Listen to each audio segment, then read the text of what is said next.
Pemerintah berencana untuk memajaki secara progresif tanah yang menganggur atau tidak digunakan secara produktif.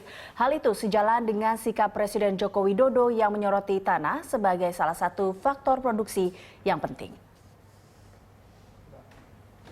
Sebelumnya, Menteri Agraria dan Tata Ruang Sofyan Djalil menyoroti banyaknya pihak yang melakukan investasi tanah sehingga harga tanah semakin melambung. Di satu sisi, masyarakat kecil yang membutuhkan tanah justru tidak mampu membeli tanah lantaran harganya yang terus meninggi. Sementara Menteri Keuangan Sri Mulyani menekankan bahwa pajak progresif tanah yang menganggur bisa menyelesaikan ragam masalah tanah termasuk kesenjangan dan produktivitas.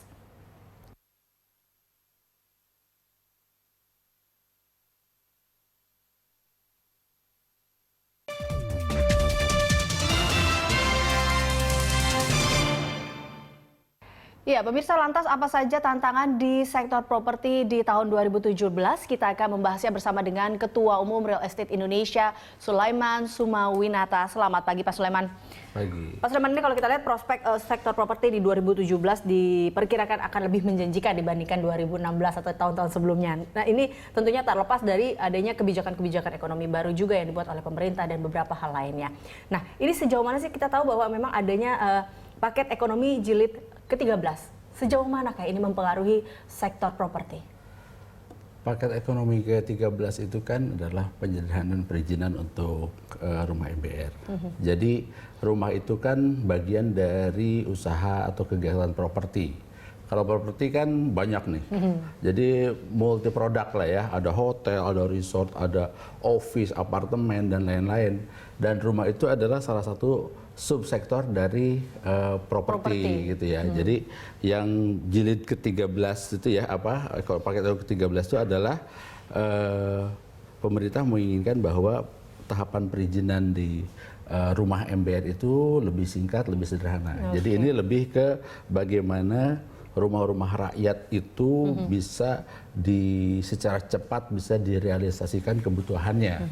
Dan itu kan sesuai dengan program RE yang saat ini sedang kita jalankan di kepengurusan baru sebenarnya. Oke, berarti kalau Anda melihat memang dampak kebijakan ekonomi ini cukup baik terkait dengan prospek ekonomi atau sektor properti ini? Kalau paket 13 itu khusus untuk perumahan MBR ya. Tapi kalau secara dari pengembang sendiri itu apakah juga hal ini menguntungkan kah? Sebenarnya pengembang itu kan mempunyai dua fungsi, ya fungsi untuk berperan serta di dalam negara ini untuk membangun ekonomi, ya. Jadi produk-produk lain seperti hotel, office dan kayak mall dan lain-lain itu kan bisa mengenerate banyak tenaga kerja, pertumbuhan ekonomi dan lain-lain gitu ya.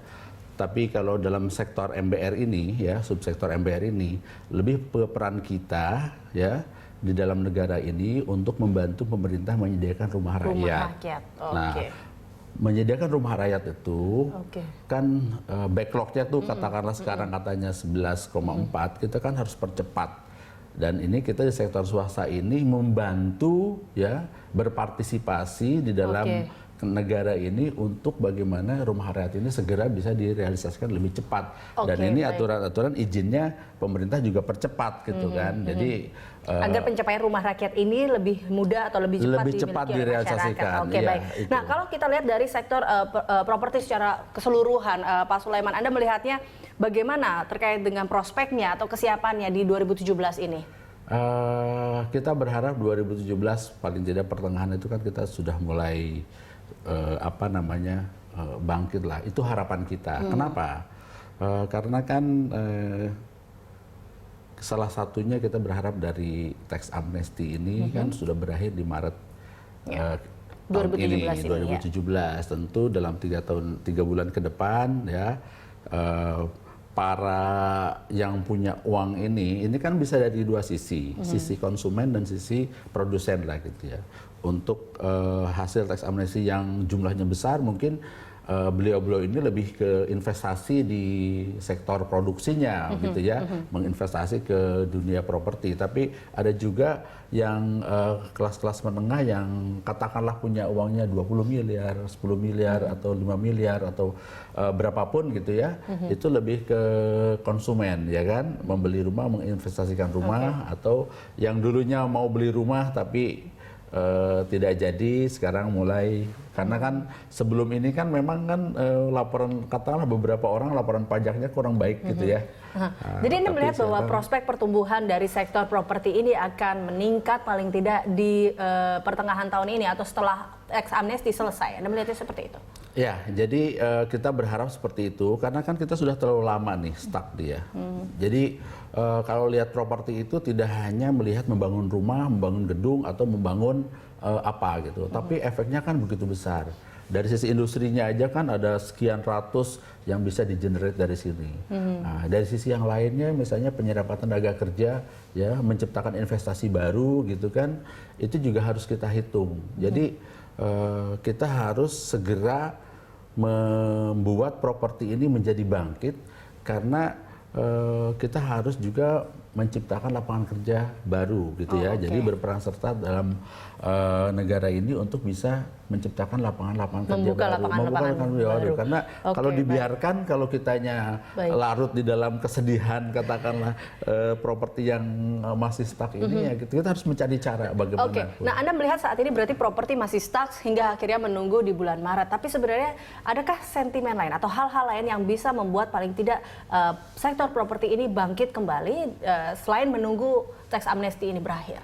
Banyak faktor memang ya, kesiapan kita untuk menyiapkan lahan, terus kemudian kita memang berharap penyederhanaan perizinan itu mungkin tidak di sektor MBR saja, tapi juga di apa namanya di seluruh ini properti ya kan. Jadi tahapan-tahapan perizinannya sekarang mungkin kan baru MBR ya, untuk penyederhanaan perizinan, karena untuk apa namanya untuk membuat rumah-rumah rakyatnya lebih cepat selesai. Tapi mungkin setelah itu kita juga butuh regulasi yang mungkin lebih menyederhanakan di regulasi jelas secara menyeluruh. Sekarang jelas, tapi tahapannya juga cukup panjang lah gitu ya. Karena kan properti ini kan izinnya kan tidak di pusat, di daerah gitu ya, di Pemda-Pemda gitu kan, dari mulai izin lokasi, izin master plan, izin site plan, IMB, HO, terus ada macam-macam gitu kan, ada AMDAL, ada AMDAL lalu lintas. Nah ini kan rentetannya kan juga hampir mungkin 30-40 juga gitu kan kalau di.